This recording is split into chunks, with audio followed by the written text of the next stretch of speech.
সামাজিক যোগাযোগ মাধ্যমে উচ্চ আদালতের মর্যাদাহানিকর মন্তব্য করার অভিযোগে জাতীয় নাগরিক পার্টির উত্তরাঞ্চলের মুখ্য সংগঠক সার্জিস আলমকে আইনি নোটিশ দেওয়া হয়েছে।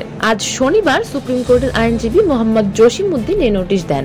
সুপ্রিম কোর্টের নির্দেশ অনুযায়ী প্রধান বিচারপতির কাছে লিখিতভাবে নিঃশর্ত ক্ষমা চাইতে হবে তাকে।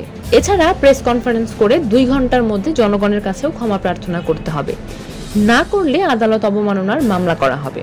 এর আগে গত বৃহস্পতিবার 22 মে সার্জিস এক ফেসবুক পোস্টে লেখেন, টাকা আর রাজনৈতিক দলের সুপারিশে অনেক হত্যাকারী আওয়ামী লীগের জামিন হয়ে যায়।